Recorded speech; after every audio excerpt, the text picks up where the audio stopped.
Okay भाई। चलो भाई, इन सभी दोस्तों को नमस्कार मेरा, और स्टार्ट करते हैं हम आज का अपना लेक्चर जो है मैक्रो इकोनॉमिक्स में। हम पढ़ने जा रहे हैं नेशनल इनकम के न्यूमेरिकल्स। ठीक है भाई।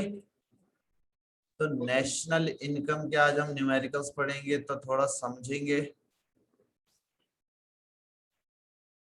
बहुत दिन से इस शीट पे काम नहीं किया है हमने, तो थोड़ा सा नेशनल इनकम। ठीक है भाई, एक मार्कर और बड़ा करना पड़ेगा थोड़ा।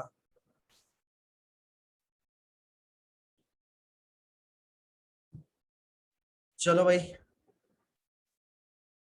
इसकी स्क्रीन थोड़ी सी जूम कर लेते हैं, जिससे कि हमें और आसानी से ये चीजें दिख पाएं। इसमें एडिटिंग का कहाँ गया?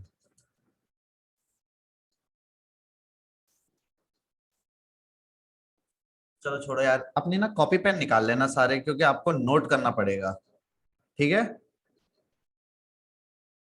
सब अपनी कॉपी पेन नोटबुक अपने साथ रखेंगे। एक एक चीज आपको नोट करनी है धीरे धीरे। सर 2 मिनट रुक जाओ एक बार।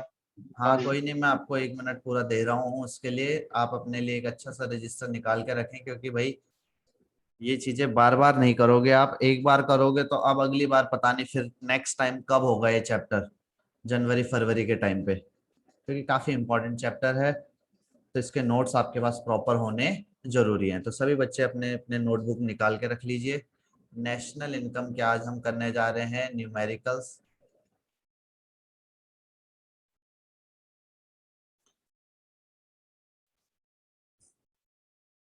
सभी बच्चों ने अगर ये काम कर लिया हो तो फिर हम आगे बढ़ेंगे। हो गया सर। हो गया, वेरी गुड।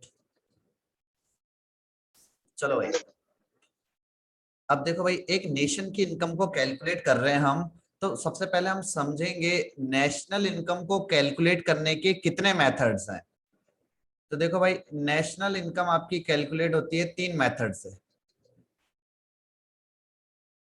सबसे पहला मेथड है जो हम आज पढ़ेंगे, वो है प्रोडक्ट मेथड। प्रोडक्ट मेथड बोलिए, या आप इसको एक और नाम से जानते हैं भाई, वैल्यू एडेड मेथड। दो नाम है इसके, प्रोडक्ट मेथड या वैल्यू एडेड मेथड। दूसरा मेथड है जी आपका इनकम मेथड, और थर्ड मेथड है आपका एक्सपेंडिचर मेथड। तो भाई ये 3 मेथड्स पढ़ने हैं आपको। इन तीनों में से कोई सा एक मेथड आपके क्वेश्चन पेपर में आ जाएगा, और ये क्वेश्चन होता आपका 6 मार्क्स का। 6 नंबर का ये क्वेश्चन है। थोड़ा सा मुश्किल है, लेकिन उसको हम आसान बनाएंगे एक एक टॉपिक को डिटेल से समझ के। तो भाई इन 2 मेथड को हम अभी भूल जाते हैं। सबसे पहला मेथड है प्रोडक्ट मेथड। तो ये चीज आप जल्दी से नोट कर लीजिए, आपके सामने 3 मेथड लिखे हुए हैं, product method, value added method, income method, और एक्सपेंडिचर मेथड। क्लियर?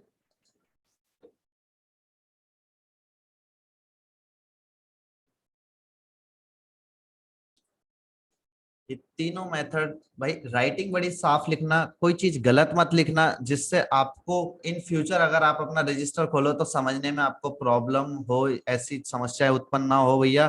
तो इसके लिए आप अपनी जो राइटिंग है उसको थोड़ा सा साफ करना। ठीक है, खासकर हमारे जिनकी मैं राइटिंग जानता हूं, तो वो एक है हमारे कुणाल जी। कुणाल जी से अनुरोध है हमारा, थोड़ा स्वच्छता अभियान की ओर अपना सहयोग दें। तो चले भाई, सबसे पहला मेथड है हमारा प्रोडक्ट मेथड। अब प्रोडक्ट मेथड को समझने के लिए ना, हमें इसके बेसिक कॉन्सेप्ट को समझना है सबसे पहले। तो भाई प्रोडक्ट मेथड है क्या, इसके बारे में समझिए सबसे पहले। देखो भाई, हमें नेशनल इनकम कैलकुलेट करनी है। अब नेशनल इनकम कैलकुलेट करने के लिए हम क्या करेंगे भाई? सिंपल सी चीज है, जितनी भी हमारी इकोनॉमी में, देखो भाई नेशनल इनकम की हमने जो डेफिनेशन बताई थी वो ये थी कि जितनी भी हमारी इकोनॉमी में फाइनल गुड्स एंड सर्विसेज होती है। हमारी इकोनॉमी में जितनी भी फाइनल गुड्स एंड सर्विसेज हैं, इसकी वैल्यू को अगर आप इवेल्युएट कर लो तो यही वैल्यू आपकी नेशनल इनकम बन जाती है। तो यहां पे भी हमें यही करना है प्रोडक्ट मेथड में कि जितनी भी हमारी गुड्स एंड सर्विसेज होंगी इकोनॉमी में, अगर हम उसकी वैल्यू को कैलकुलेट कर लेते हैं तो इससे हमारी नेशनल इनकम कैलकुलेट हो जाएगी। ठीक है, कि मान लो आपके पास एक गुड्स है 500 रुपए की और एक सर्विस है 500 रुपए की, तो आपकी नेशनल इनकम कितनी होगी भाई? 1000 रुपए की। सिंपल सी चीज है, आपको गुड्स एंड सर्विसेज की वैल्यू को इवेल्युएट करना है।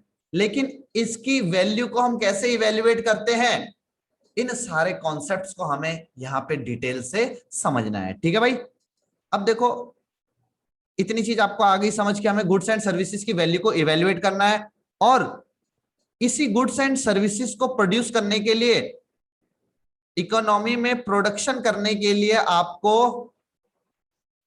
प्रोडक्शन करने के लिए बच्चों आपको फैक्टर्स ऑफ प्रोडक्शन चाहिए होते हैं। क्या चाहिए होते हैं? Factors of production.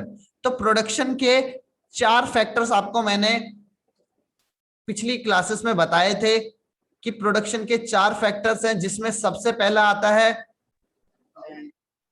Land, labour.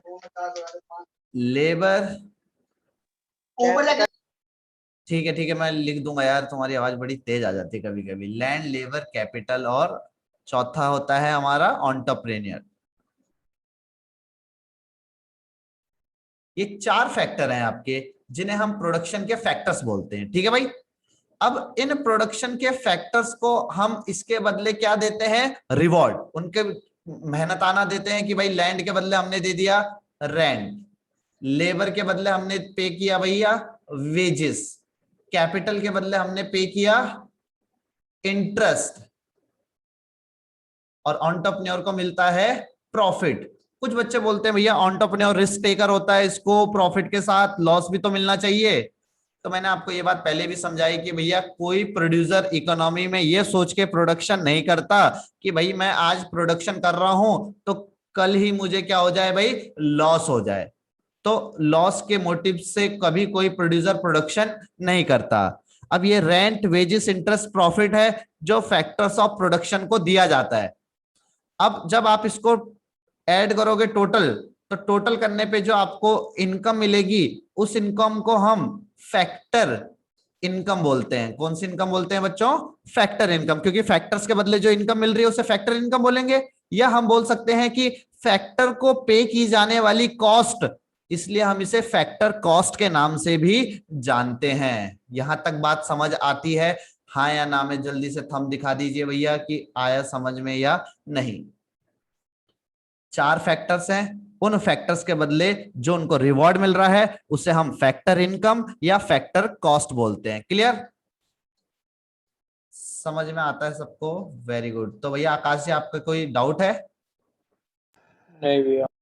नहीं? अच्छा, आपने हैंड रेस किया ना, मेरे को लगा हम दिखाने की जगह हैंड रेस कर रहे तो कुछ दिक्कत होगी। तो दिक्कत नहीं है, तो जल्दी से नोट कर लीजिए भाई, ये आपका टॉपिक प्रोडक्शन करते हैं, फैक्टर्स ऑफ प्रोडक्शन। 4 फैक्टर्स होते हैं, लैंड, लेबर, कैपिटल। जैसे मैं कर रहा हूं सेम आपको भी वैसे ही उतारना है चीजों को। ठीक है भाई, ये ऊपर है product method, final goods and services की वैल्यू को इवेल्युएट करते हैं। ठीक है, फैक्टर्स ऑफ प्रोडक्शन है 4। इन फैक्टर्स ऑफ प्रोडक्शन को उसके बदले दिया जाने वाला जो रिवॉर्ड है उसको हम फैक्टर इनकम या फैक्टर कॉस्ट बोलते हैं। क्लियर? जल्दी से नोट कर लो।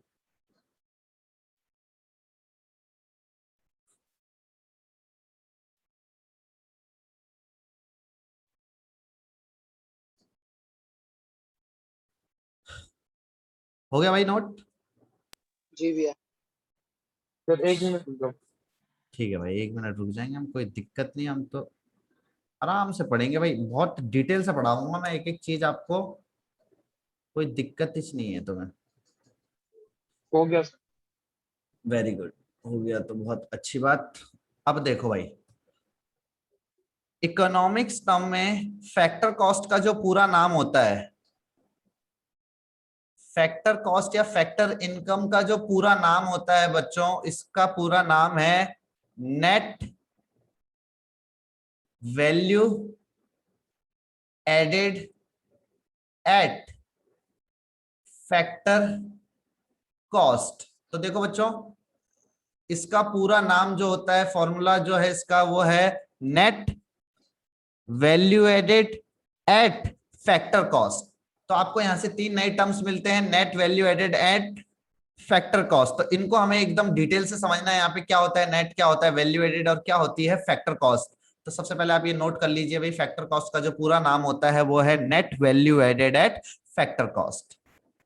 उसके बाद हम यहाँ पे आगे समझेंगे इनको।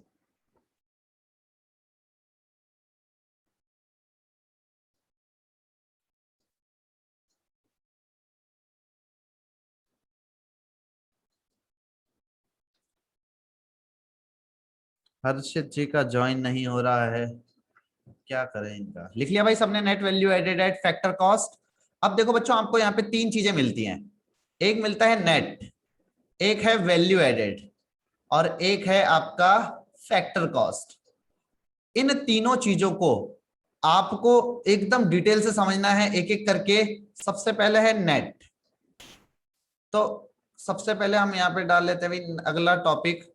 अब ये मैंने आपको जो तीन चीजें बताई है, नेट वैल्यू एडेड और फैक्टर कॉस्ट, ये तीन चीजें तीन नई चीजों से रिलेट होंगी। इनका संबंध जो है वो तीन नई चीजों के साथ होगा। और यहां पे आपके पास कितनी चीजें हो जाएंगी भाई, टोटल 6। तीन ये है और तीन आपको अब नई चीजें जो मैं बताऊंगा एक एक करके, नेट के साथ किसका रिलेशन है। तो देखो भाई, यहां पे लिख दिया मैंने नेट, और इसको हमने रिलेट कर दिया। आपको याद होगा, आपने जो इन्वेस्टमेंट वाला टॉपिक पढ़ा था, वहां पे आपके सामने नेट आया था पहले। एक होता है नेट और एक होता है ग्रॉस, याद है आपको? नेट और ग्रॉस याद है आपको, वहां पे जब हमने पढ़ा था नेट इन्वेस्टमेंट और ग्रॉस इन्वेस्टमेंट। तो देखो भाई, वही अब यहाँ पे काम आ रहा है आगे हमारे। क्या होता है नेट और क्या होता है ग्रॉस, उसको समझिए जी। देखो भाई, कोई भी प्रोडक्ट जब होता है, कोई भी प्रोडक्ट अगर शोरूम में है, इसको ऐसे समझो, अगर कोई भी प्रोडक्ट शोरूम में, मान लो एक पेन है, एक पेन है जो 10 रुपए का है, और वो अभी दुकान में है। जब तक वो पेन दुकान में रहेगा बच्चों, तब तक उसकी वैल्यू कितनी रहेगी, 10 रुपए रहेगी। लेकिन एक बार जैसे ही आपने उस पेन को खरीदा और आपने उसको यूज किया, तो उसकी वैल्यू धीरे धीरे कम होने लग जाती है। अब एट प्रेजेंट आप उसकी वैल्यू पूछोगे कि इसकी वैल्यू कितनी है, तो वो पेन है जी अब 5 रुपए का। तो यानी 10 रुपए से वो पेन 5 रुपए का हो गया, यानी इसमें 5 रुपए की क्या आ गई, कमी आ गई। उस कमी को हम कहते हैं यहां पे डेप्रिसिएशन। तो देखो बच्चों, आपको यहां पे नेट के साथ एक चीज रिलेट करवाई ग्रोस ग्रॉस से, और उनके बीच का आपको डिफरेंस बताया डेप्रिसिएशन। ध्यान से समझना, एक वैल्यू है नेट वैल्यू, एक वैल्यू है ग्रॉस वैल्यू।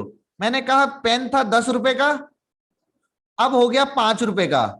तो हमने उसमें क्या कर दिया जी, 5 रुपए डेप्रिसिएशन लगा दी। तो अब आपको जब आगे क्वेश्चंस करने को मिलेंगे, तो आपको याद रखना है हमेशा कि अगर आपको ग्रॉस से नेट पे जाना है, तो आपके लिए एक फॉर्मूला बन चुका है। देखो यहां पे जरा ध्यान से, अगर आपको ग्रॉस निकालना है, तो ग्रॉस निकालने के, सॉरी नेट निकालना आपको पहले, नेट निकालने के लिए आपको क्या करना पड़ेगा, हमेशा ग्रॉस माइनस डेप्रिसिएशन करना पड़ेगा। अब कैसे समझोगे यार कि मेरे को नेट निकालने के लिए हमेशा ग्रॉस में से डेप को माइनस करना है? तो देखो भाई, नेट वैल्यू याद रखना है, ग्रॉस वैल्यू शोरूम वैल्यू है, और नेट वैल्यू आप जब चीजों को यूज कर रहे हो तो उसकी नेट क्या वैल्यू है अब प्रेजेंट में, उस वैल्यू को आप तभी फाइंड कर सकते हो जब आप उसमें से जितनी उसको यूज किया आपने, उस वैल्यू को कम कर लो। तो आपको डेप्रिसिएशन को उसमें से माइनस करना पड़ेगा। तो 10 में से जब 5 जाएंगे, तो भैया आपकी जो नेट वैल्यू है वो आएगी कितनी, 5। क्लियर? जी भैया। दूसरा, अगर आप, हाँ बोलो बोलो। एक बार ग्रोस दोबारा समझा दो, ग्रोस नहीं सब। ग्रॉस वैल्यू वो वैल्यू है बच्चों, जो आपको जब तक कोई चीज यूज नहीं करी आपने, मैंने बताया कि जो चीज आप शोरूम में रखी हुई है, कार है, कार जब तक शोरूम से बाहर नहीं निकली तब तक उसकी जो प्राइस है वही रहेंगे, लेकिन जैसे आप शोरूम से बाहर निकाल दो ना, तो आप उसको उसी टाइम किसी को बेचो ना कि यार मैंने ये चीज ली है, मेरे को पसंद नहीं आई, तू खरीद ले, तो वो आपको उतनी कीमत नहीं देगा जितने आपने वहां पे किए हैं। शोरूम से बाहर आते ही चीजों की वैल्यू में कमी आनी शुरू हो जाती है, और उसे हम कहते हैं डेप्रिसिएशन। कॉन्सेप्ट ऑफ डेप्रिसिएशन में हमने इसको बहुत डिटेल से पढ़ा था, अगर आपको याद हो कि पैसेज ऑफ टाइम के साथ, नॉर्मल वियर एंड टीयर के साथ, ठीक है, एक्सपेक्टेड ऑब्सोलेंसेंस के साथ, भैया ये आपकी वैल्यू धीरे धीरे कम करता रहता है, याद है? Yes sir. तो ग्रॉस से आपको अगर नेट पे जाना है तो क्या करना है, ग्रॉस माइनस डेप्रिसिएशन, और अगर आपको ग्रॉस निकालना है तो आपको क्या करना पड़ेगा जी, नेट प्लस डेप्रिसिएशन। तो ये फॉर्मूले बनने शुरू हो गए हमारे लिए। और अगर आपको डेप्रिसिएशन ही निकालना पड़ जाए कभी किसी क्वेश्चन में कि डेप्रिसिएशन बताओ भाई, तो आपको क्या करना पड़ेगा भैया, ग्रॉस माइनस नेट। तो ये आपके सामने तीन फॉर्मूले बन करके आप यहाँ पे तैयार हो जाते हैं concept of net and gross से। नेट और ग्रॉस का कॉन्सेप्ट समझ आता है तो जल्दी से थंब दिखाइए और इसको नोट कर लीजिए भाई। ये लिख लिया। जल्दी से नोट कर लो मेरे प्यारे बच्चों इसको, फिर मैं आपको इसके ऊपर बेस्ड क्वेश्चन देता हूं, आपको क्वेश्चन करके दिखाइए, मेरे को आंसर बताइए, ठीक है? इससे पहले मैं आपको इनका पूरा पूरा नाम भी बता देता हूं। ग्रॉस का पूरा नाम होता है ग्रॉस कैपिटल फॉर्मेशन। नेट का पूरा नाम होता है जी net capital formation. Mister Chintu ji थोड़ा ना समझ के पढ़ना भाई, ये तेजी के चक्कर में ना जी भैया। ये कॉन्सेप्ट समझ नहीं आया ना भाई तो कितना मारूंगा पता है ना फिर। जी जी। कंजप्शन ऑफ फिक्स्ड कैपिटल, इनके पूरे पूरे नाम लिख दिए भैया मैंने आपके सामने। Consumption of fixed capital, gross capital formation, net capital formation, consumption of fixed capital formation, ठीक है भाई? ठीक है भैया। फिक्स, ये फॉर्मेशन भी लिख लो यहाँ पे, ये इनके पूरे नाम हैं। ये आप इतना काम करिए, इसके बाद हम आपको देते हैं एक क्वेश्चन, ठीक है भाई? फॉर्मूला साथ के साथ याद कर लो। नेट वैल्यू निकालनी है तो भाई सिंपल सा है, चलो भाई क्वेश्चन देखो कैसा है। Find out the value of gross, gross capital formation या जो भी ग्रॉस आपका आपको दे रखा है जी यहाँ पे। नेट वैल्यू दे रखी है आपको 10,000, ठीक है, और आपको डेप्रिसिएशन दे रखा है 2,000। तो जल्दी से मुझे ग्रॉस वैल्यू बता देंगे बच्चे नोट करके इसको। 12,000 भैया। है 12,000। 12,000? मैं कह रहा हूँ इसको आराम से लिखो, मुझे पता है बहुत आसान क्वेश्चन है ये, तो कोई बच्चा आंख भी बंद करे ना, सुन भी रहा हो सिर्फ, तो वो सुनते सुनते इसका जवाब दे देगा। खैर ठीक है जी। तो जैसे मैं आपको यहाँ पे समझाने की कोशिश कर रहा हूँ, ये छोटी छोटी चीजें ये इसलिए बता रहा हूँ आपको, जब आप ये छोटी छोटी कॉन्सेप्ट समझोगे ना तब आपको बड़े कॉन्सेप्ट समझ आएंगे। और बड़े कॉन्सेप्ट करते टाइम आप इन चीजों को ऐसे दिमाग में कैलकुलेट कर दोगे और सॉल्यूशन करते टाइम इनको स्किप कर दोगे। तो भैया ये इसलिए सिखाए जा रहे हैं कि ये ग्रॉस लिख के आपको हर क्वेश्चन में नेट प्लस डेप्रिसिएशन करना पड़ेगा। 10 प्लस 10,000 प्लस 2,000, ऐसा करा चिंटू जी आपने आंसर देने से पहले? हाँ जी सर, मिस्टर चिंटू जी चले गए क्लास से? वेरी गुड भाई, ये चीज याद रखना मेरे प्यारे बच्चों, जब भी कोई क्वेश्चन करो तो फॉर्मूला पुट करना है और उसके बाद ऐसे वैल्यू पुट करके आंसर निकालना है, ठीक है भाई? तो भाई 10 प्लस 2 आपके हो गए हैं 12,000। तो ये बहुत ही सिंपल क्वेश्चन है, मतलब कुछ आपको ऐसा नहीं करना है यहाँ पे कि भाई बहुत मुश्किल चीज है। पहला आपका कॉन्सेप्ट क्लियर होता है नेट और ग्रॉस का, तो नेट और ग्रॉस के बीच का डिफरेंस आपने यहां से देखा डेप्रिसिएशन है। अब हम चलते हैं अपने दूसरे कॉन्सेप्ट पे। अगला है जी हमारा, हम देखेंगे फैक्टर कॉस्ट। दूसरे नंबर पे हम देखते हैं फैक्टर कॉस्ट को। तो देखो भाई फैक्टर कॉस्ट क्या है।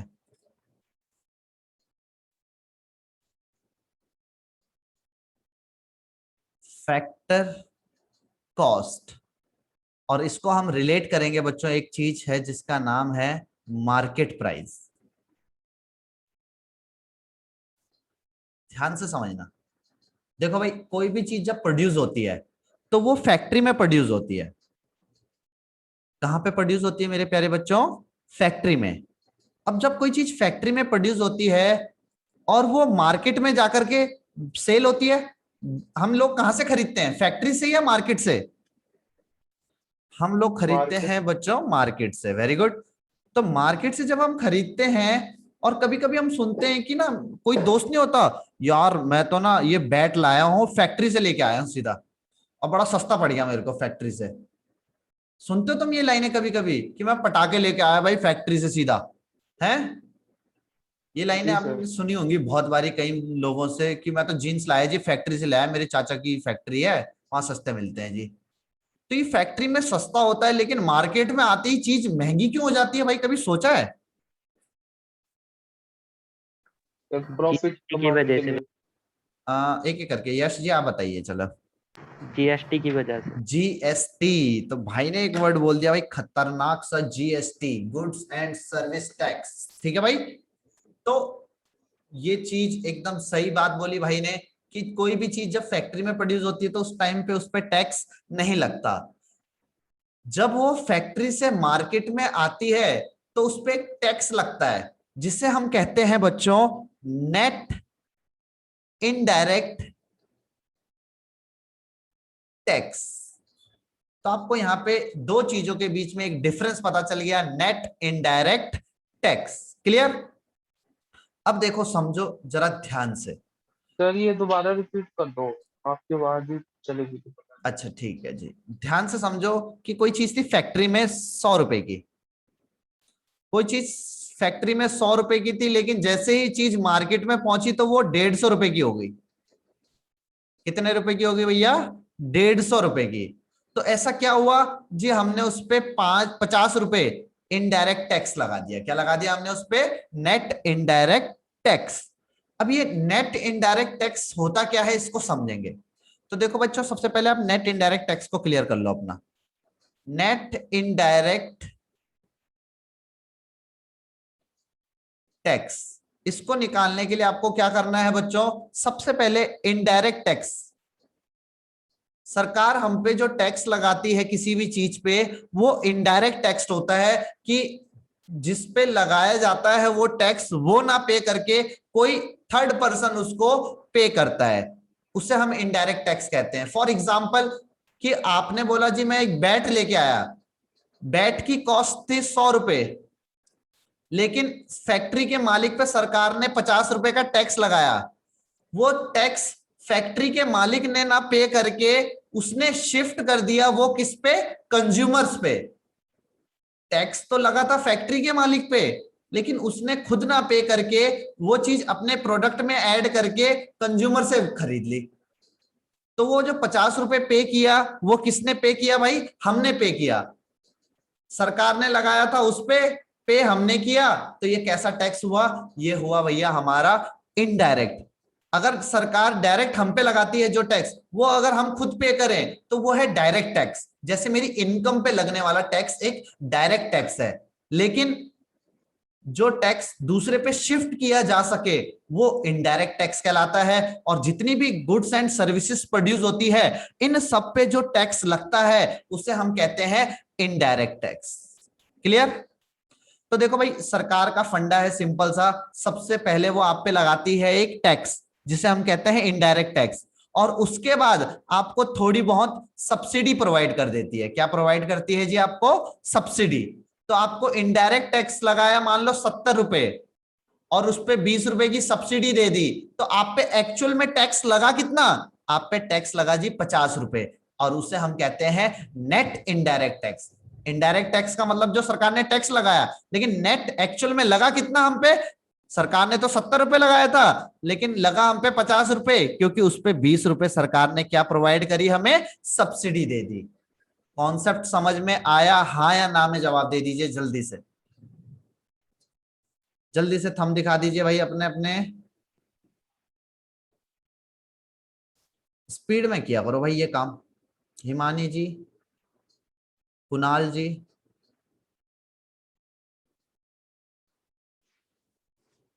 चलो भाई, सबको समझ में आ गया, वेरी गुड।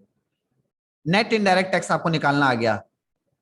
फैक्ट्री में कोई चीज प्रोड्यूस हुई, मार्केट में पहुंची, तो फॉर्मूला हमारे सामने बन करके तैयार है कि अगर आपसे क्वेश्चन में पूछे कि निकालो भैया मार्केट प्राइस, क्या निकालो भैया, मार्केट प्राइस, तो आपको क्या करना है, फैक्टर कॉस्ट में, फैक्टर कॉस्ट में ऐड कर देना है नेट इनडायरेक्ट टैक्स। इसको शॉर्ट में बोलते हैं हम NIT, नेट इनडायरेक्ट टैक्स। अगर आपको फैक्टर कॉस्ट निकालना है तो फैक्टर कॉस्ट निकालने के लिए बबू आपको चाहिए का, आपको चाहिए भैया मार्केट प्राइस माइनस NIT। और दूसरा आपसे पूछ ले NIT निकालिए, तो NIT निकालने के लिए क्या करना है भैया, मार्केट प्राइस से फैक्टर कॉस्ट को माइनस कर लेंगे। ठीक है भैया, इतना समझ में आवत भा। सर हाँ जी। सर जैसे इसमें हम फैक्टर कॉस्ट से मार्केट प्राइस पे जा रहे हैं, तो फैक्टर, नेट इनडायरेक्ट टैक्स के अलावा हमारा प्रॉफिट भी तो ऐड होगा, जो मतलब बेचने वाला कमाएगा। हाँ तो अभी क्या बोलते हैं ना, वो प्रॉफिट वाली चीज अलग रखेंगे। जब भी कोई चीज फैक्ट्री में प्रोड्यूस हुई, ये फैक्टर कॉस्ट है। इस फैक्टर कॉस्ट में अभी मैंने ऊपर आपको बताया कि इस फैक्टर कॉस्ट में क्या क्या चीजें इंक्लूड है, रेंट भी इंक्लूड है, वेजेस भी, इंटरेस्ट भी, प्रॉफिट भी। इन चारों को जोड़ के ही तो फैक्टर कॉस्ट निकला था बाबू। अलग से क्यों जोड़ोगे तो प्रॉफिट को। हाँ ठीक है सर, मतलब ये फैक्ट्री टू फैक्टर, शॉपकीपर जा रही है ना गुड। हाँ फैक्टर से अब जा रही है मार्केट में। तो मार्केट में जब भी कोई चीज जा रही है तो जो प्रिंट होकर के आता है फैक्ट्री से, उसी रेट पे दुकानदार बेचता है कि नहीं बेचता भाई। हाँ ठीक ठीक है सर, हाँ जी। ओके जी, कोई दुकानदार अपने घर में लाके तो नहीं लगाता ना कि ये 25 रुपए का है, ये 30 रुपए का है। फैक्ट्री से आता है सब। ठीक है। जी सर। चलो भाई, और किसी को कोई डाउट है तो पूछिए, अदरवाइज इसको नोट डाउन करिए बहुत तेजी में। और कुछ बच्चे यहाँ पे कलाकारी ना दिखाइएगा कि भैया हम स्क्रीनशॉट ले लिए हैं, उनकी स्क्रीन शॉट हो जाएगी बच्चों। उसको नोट करिएगा तबीयत से, सुंदर सुंदर अक्षरों में, सुनहरे अक्षरों में। तो आपको यहाँ से 4 फॉर्मूले मिले हैं भाई इस टॉपिक में, 1, 2, 3 एंड 4।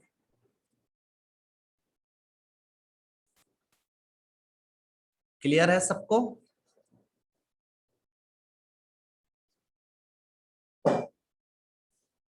नोट डाउन हो गया हो तो भैया आगे बढ़े हम।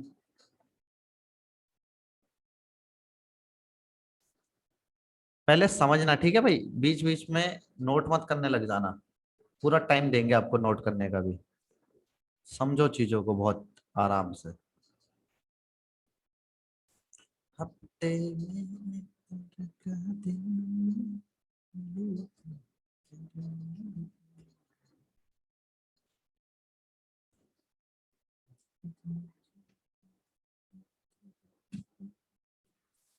हो गया भाई सबका नोट, आगे बढ़े।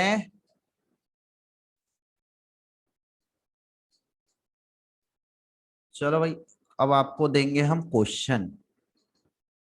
क्वेश्चन में आपको निकालना है भाई सबसे पहले find market price. Market price आपको फाइंड करनी है। इसके लिए आपको चाहिए क्या चीजें, सबसे पहले आपको दे दिया जी लो फैक्टर कॉस्ट। फैक्टर कॉस्ट दे दिया जी आपको 1000। आपको NIT दे दिया जी 500।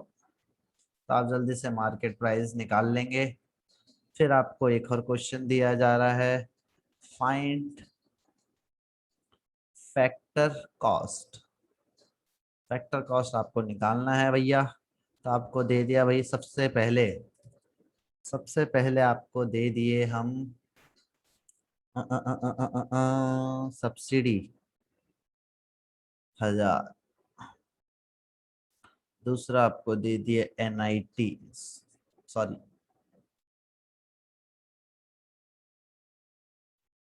Indirect tax 700। तीसरा आपको दे दिया हमने भैया मार्केट प्राइस,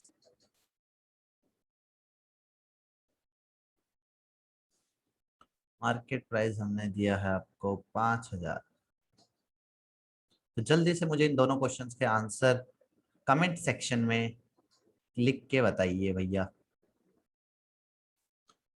और जो मैंने अभी बात बताई ना, फॉर्मूले लिखने जरूरी हैं, तरीके से सिस्टम से काम करोगे तो मजा आएगा भैया। तो सिस्टमेटिकली आपको ये चीजें करनी है जल्दी से।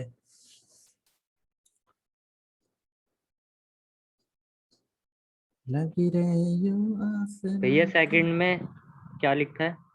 सेकंड सब्सिडी, क्वेश्चन में second. Subsidy IT indirect tax है जो आपका IT इनडायरेक्ट टैक्स 700 और मार्केट प्राइस है 5000। सेकंड का आंसर आया है हमारे दक्ष जी का 5300। Very good, very very good. पहले का तो भैया आंख बंद करके निकाल लेंगे हम कि मार्केट प्राइस इक्वल्स टू होता है factory cost plus NIT। Factor cost है हमारा 1000 और NIT हमारा 500, तो ये बन जाएगा भैया हमारा कितना, 1500। क्लियर है। अगले में हमने क्या करना था जी, अब देखो फैक्टर कॉस्ट निकालने के लिए आपको चाहिए क्या, market price minus NIT, market price minus NIT। आकाश वर्मा ने क्या कर दिया भाई, 500 कर दिया, 1500 की जगह। अरे यार कैसे कर लेते हो। हिमानी पांडे जी का आया है 4700। किसका आया है 4700 ये। तो भैया मार्केट प्राइस तो आपको गिवन है लेकिन NIT नहीं दिया, तो पहले आप NIT निकाल लीजिए भैया। Indirect tax minus subsidy. तो इनडायरेक्ट टैक्स आपको दे रखा है भाई 700। देख रहे हो, अभी से ही बच्चे इसमें भी गलतियां कर रहे हैं। तो भैया ये हो गया भाई माइनस का 300। अब बताओ, ये तो बेसिक्स है, बेसिक्स में गलती करोगे तो फिर कैसे होएगा रे बबुआ। 5000 माइनस माइनस का 300, तो वो हो जाएगा भैया प्लस का 300। और आंसर होगा आपका 5300, जो कि दक्ष का सही है और साक्षी का सही है, यश का सही है। लेकिन हिमानी जी ये गलती नहीं दोहराना, सिंपल सी चीजें हैं भैया, बेसिक मैथ्स यूज करनी है हमें। सिर्फ आपके क्या बोलते हैं, आपके कैलकुलेशन अगर आपकी सही है तो भाई 6 नंबर आपके पक्के हैं। हिसाब जोड़ना आना चाहिए। वैसे तो ज्यादातर बच्चे आप सभी अकाउंट्स के स्टूडेंट्स हो, अकाउंट्स में तो इतने लाखों का हिसाब जोड़ते हो, यहाँ सिर्फ 100 हजारों का हिसाब जोड़ना है। तो मुश्किल काम नहीं होगा आपके लिए। तो कॉन्सेप्ट समझ आया भाई, एक क्वेश्चन और दे दूं, तुम तो यार इनमें ही फंस रहे हो। बताओ, देख लिखो फिर क्वेश्चन जल्दी से। Find out, find out subsidy. Subsidy आपको फाइंड करनी है जी। तो सब्सिडी फाइंड करने के लिए जल्दी से लिख लो क्या क्या चीजें आपको दे रखी हैं। आपको दे रखा है जी IT 500, आपको दे रखा है जी फैक्टर कॉस्ट, आपको दे रखा है भाई फैक्टर कॉस्ट 2000, आपको दे रखी है जी मार्केट प्राइस, आपको मार्केट प्राइस दे रखी है भैया 10,000।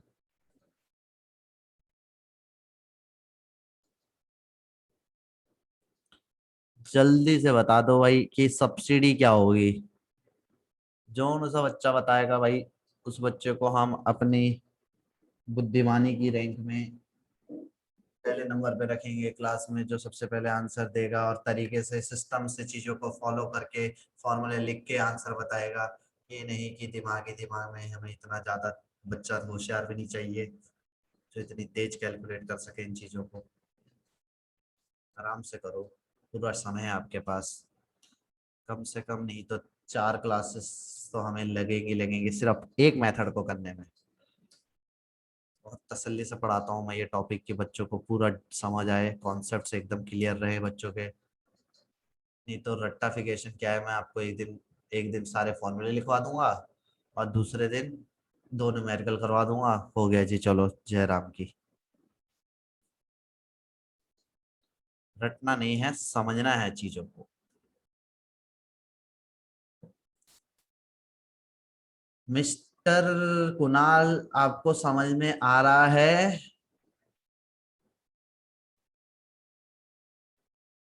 Very good. तो जल्दी से आंसर बता दीजिए। दक्ष का तो आंसर आ गया भैया।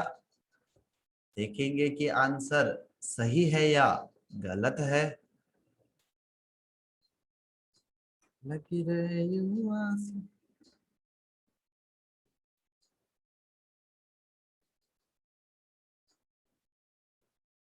लगी रहे यूं आस में तेरी।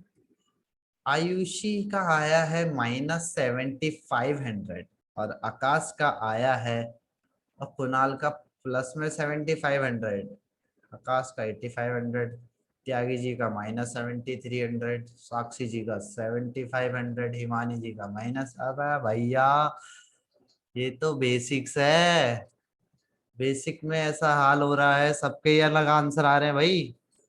कैसे करोगे? तुम्हारा क्या होगा भैया? देखो, सिंपल सा मेथड है कि आपको फैक्टर कॉस्ट दे रखा है, मार्केट प्राइस दे रखा है। अगर यहाँ से आपको नेट इनडायरेक्ट टैक्स पता चल जाए तो नेट इनडायरेक्ट टैक्स के लिए क्या करना है? Market price minus factor cost.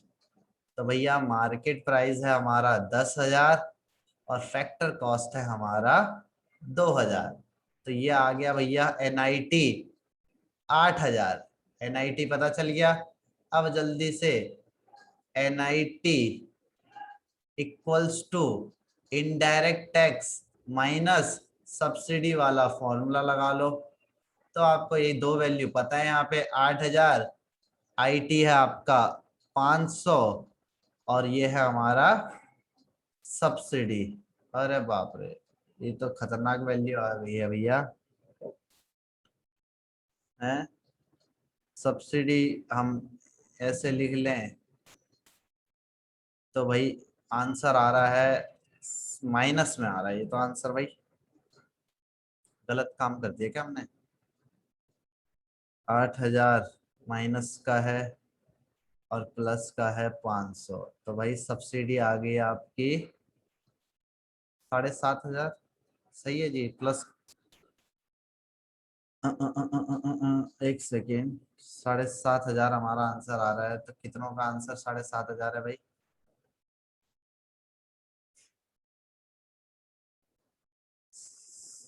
Indirect tax 500 है भाई, माइनस का 7,500 है सब्सिडी। सर हाँ जी। अगर फैक्टर कॉस्ट 2,000 है तो मतलब वो 10,000 तक कैसे पहुंच जाएगी मार्केट प्राइस? माइनस तो प्राइस ही नेगेटिव में चला जाएगा अगर सब्सिडी पॉजिटिव आनी चाहिए तो। वही मैं भी सोच रहा हूँ, थोड़ा सा क्वेश्चन अपने रैंडमली बनाए हैं ना, कुछ ना कुछ तो गलत होगा ही।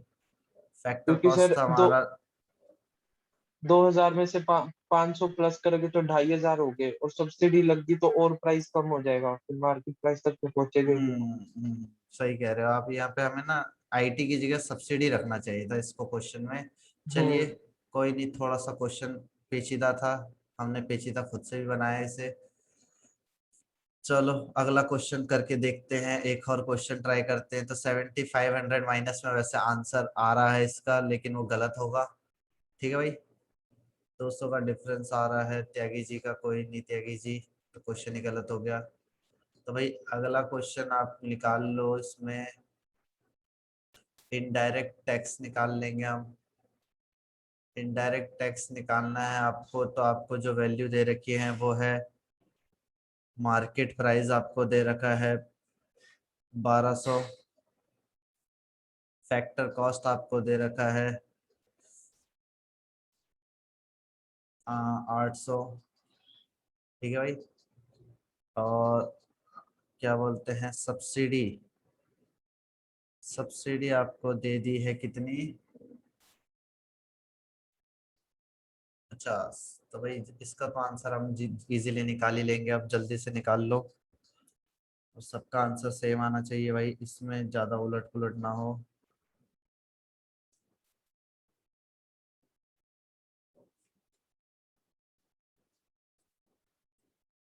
दक्ष का जी आ गया 450।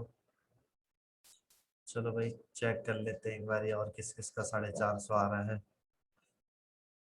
दक्ष जी फॉर्मूले पुट करके आंसर निकालो, रजिस्टर में लिखो इन सब चीजों को।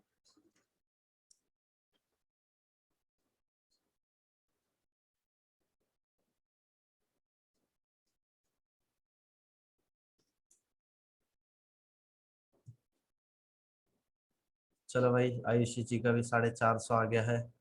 तो होप आपको ये कॉन्सेप्ट समझ आ गया होगा अच्छा सा।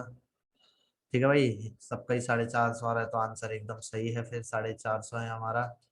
अब हम चलते हैं इसी टॉपिक के एक छोटे से पॉइंट पे जो हमने मिस कर दिया था बच्चों।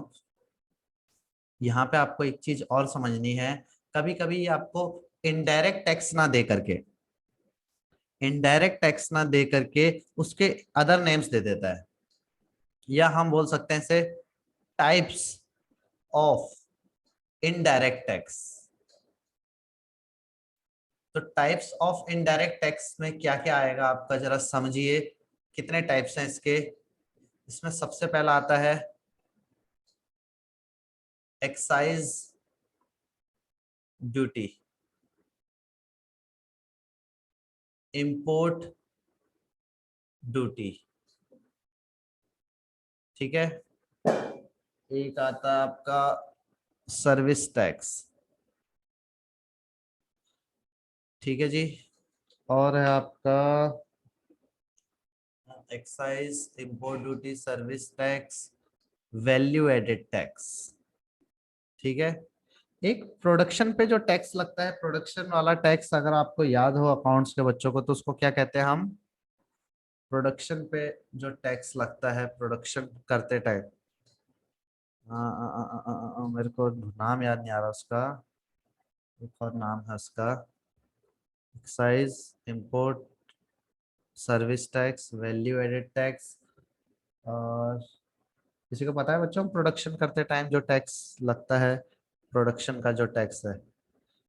चलो मेरे को जब नाम याद आ जाएगा तो मैं आपको बता दूंगा।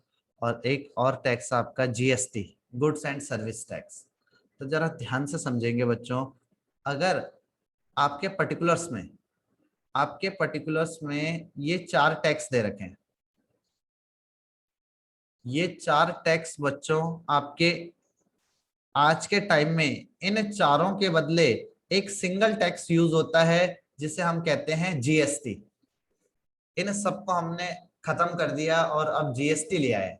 लेकिन अगर आपके क्वेश्चंस में, आपके क्वेश्चन में पर्टिकुलर्स में एक्साइज ड्यूटी दे रखा है, इंपोर्ट ड्यूटी दे रखा है, सर्विस टैक्स दे रखा है, वैट दे रखा है, तो आप इन चारों को जोड़ोगे तो तब इनडायरेक्ट टैक्स आएगा। लेकिन अगर आपके क्वेश्चन में मान लो ये दे रखा है एक्साइज ड्यूटी, इंपोर्ट ड्यूटी दे रखा है और उसके साथ जीएसटी भी दे रखा है, तो आप यहां पे इंपोर्ट ड्यूटी और एक्साइज ड्यूटी इसको उसमें ऐड नहीं करोगे, क्योंकि इन चारों के बदले एक टैक्स यूज होता है जिसे हमने नाम दिया है क्या, GST, goods and service tax. तो अगर आपको जीएसटी दे रखा है पर्टिकुलर्स में तो आपको इनमें से और कोई नाम नहीं ढूंढना। लेकिन अगर आपको जीएसटी नहीं दिया तो आपको ये सारे नाम ढूंढने पड़ेंगे उसमें। समझ में आता है। अगर आपको पहले मैंने तरीका बताया कि भाई ये चारों आपको ढूंढने पड़ेंगे, अगर जीएसटी दे रखा तो इनको इनमें से कोई सा नहीं देखना। तीसरा तरीका, तीसरा क्वेश्चन आपको फंसाता है कैसे, अगर वो आपको दे दे एक्साइज ड्यूटी, आपको दे दे जीएसटी और आपको उसके साथ इनडायरेक्ट टैक्स भी दे दे, तो आप इन तीनों में से किसकी वैल्यू को ऐड करोगे? एक्साइज ड्यूटी की, जीएसटी की, या इनडायरेक्ट टैक्स की? जीएसटी की सर। किसने बोला? ये दक्ष ने। Yes sir. Daksh ji, GST की वैल्यू को आप ऐड करोगे तो भैया जरा ध्यान से समझो, आपको फॉर्मूले में नेट इनडायरेक्ट टैक्स निकालने के लिए फॉर्मूला क्या है? Indirect tax minus subsidy. अब जब आपको पर्टिकुलर्स में सीधा सीधा इनडायरेक्ट टैक्स दे रखा है तो आप इस जीएसटी को क्यों लोगे? क्योंकि आपको तो यहाँ पे इनडायरेक्ट टैक्स चाहिए। सर इनडायरेक्ट टैक्स का मतलब ये नहीं हो जाएगा जीएसटी प्लस नहीं, एक्साइज ड्यूटी? कई सारे टैक्स हैं जो जीएसटी में आप ऐड नहीं करते हो, वो सारे टैक्स वहां पे आ जाते हैं। लेकिन मैंने जो ये नाम लिखे हैं, excise duty, import duty, service tax, VAT, इनके बदले आप यूज करते हो जीएसटी का, ठीक है। लेकिन आपको पर्टिकुलर्स में इनडायरेक्ट टैक्स दे रखा है तो आप जीएसटी ना लेकर के सीधा क्या लोगे? इनडायरेक्ट टैक्स, क्योंकि आपको तो सीधा वैल्यू दे रखी है।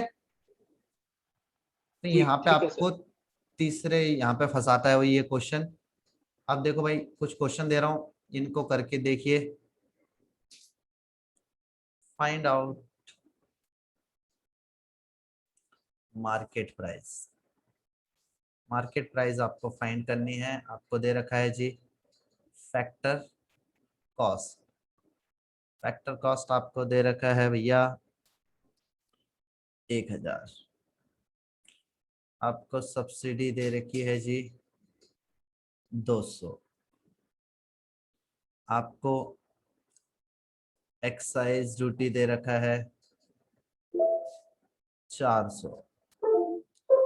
आपको इंपोर्ट ड्यूटी दे रखी है भैया 200। ठीक है, तो आपको जल्दी से मार्केट प्राइस निकालना है। ये क्वेश्चन आप करिए। क्वेश्चन नंबर 2 आपको फाइंड करना है, फाइंड आउट फैक्टर कॉस्ट।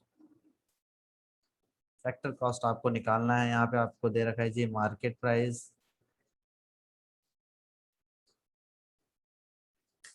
2000,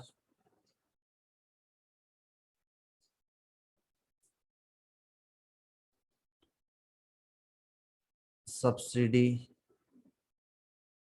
400,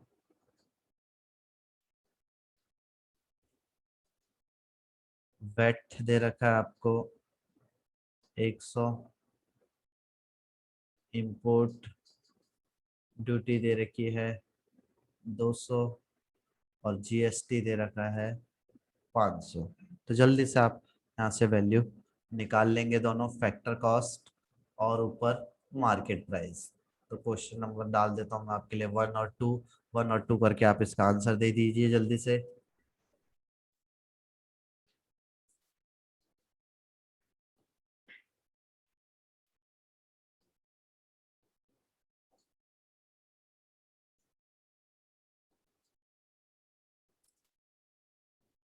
भाई एक आंसर हमारे पास आ चुका है दक्ष जी का, ए का 1400,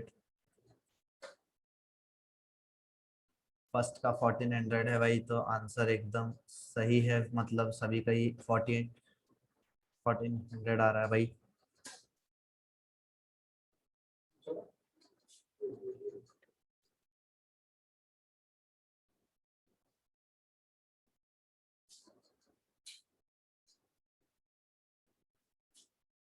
सेकंड का आंसर आ गया जी आपका 2100, बी का 1600 आया है दक्ष जी का। तो भाई ये तो अलग अलग आंसर है, तो इसमें आपको देखना पड़ेगा एक आध बच्चों का और आंसर दे दो जल्दी से।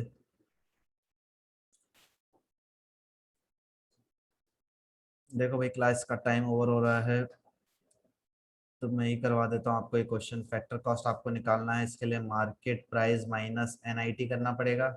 एनआईटी दे नहीं रखा तो एनआईटी निकाल लेंगे। इनडायरेक्ट टैक्स माइनस सब्सिडी, तो इनडायरेक्ट टैक्स भी नहीं दे रखा तो इनडायरेक्ट टैक्स भी निकालो। इनडायरेक्ट टैक्स आपको वेट दे रखा है, इंपोर्ट ड्यूटी दे रखा है और उन सबकी जगह जीएसटी दे रखा है, तो भाई आप जीएसटी को ही लोगे सिर्फ, जो कि है 500। तो 500 में आपने सब्सिडी कितनी दे रखी है आपको 400, तो ये आपका आ गया जी कितना? इनडायरेक्ट टैक्स आपका आ गया जी 100। तो 100 मार्केट प्राइस दे रखा है 2000, उसमें से 100 माइनस कर लो तो आंसर तो 1900 आ रहा है। आपका तो कुछ आ ही नहीं रहा है ऐसा आंसर बच्चों। 1600, 2100, 1900 आंसर आया त्यागी जी का। तो भाई ये क्वेश्चन बड़ा ही सिंपल सा क्वेश्चन है। अब आप घर में वैल्यू पुट करके ऐसे ही 5 क्वेश्चन और बना के दिखाना मेरे को, और नेक्स्ट क्लास में आपके चेक होंगे भैया वो सबसे पहले क्लास से पहले, ठीक है। तो 5 क्वेश्चन आपको ऐसे करके दिखाने हैं जो यहाँ पे आपको कराए मैंने आज। समझ में आया कैसा आया 1900? जी भैया सर। बुक्स से अभी नहीं भेजे जाएंगे, बुक्स में ऐसे छोटे छोटे क्वेश्चन नहीं होते, वहाँ पे बड़े क्वेश्चन मिलेंगे आपको। ये बेसिक्स है, तो बेसिक्स में आपको ये सारी चीजें बुक में बहुत कम मिलेंगी, ठीक है। अपने से ही बनाने पड़ेंगे। कॉन्सेप्ट तो समझ आ गया ना सबको? चलो भाई। सर हाँ जी बोलिए दक्ष जी। ये चैप्टर कब तक होएगा खत्म? ये इस महीने में खत्म हो जाएगा आपका। सर वो मेरे को उसकी वीडियो चाहिए थी, मेरा पेपर है 22 को।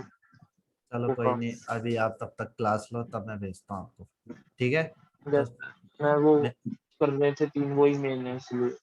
ठीक है ठीक है, अभी मैथ्स की क्लास है ना आपकी, इसके बाद मिलते हैं हाँ आपको। हाँ जी। चलो ठीक है भाई, बाय।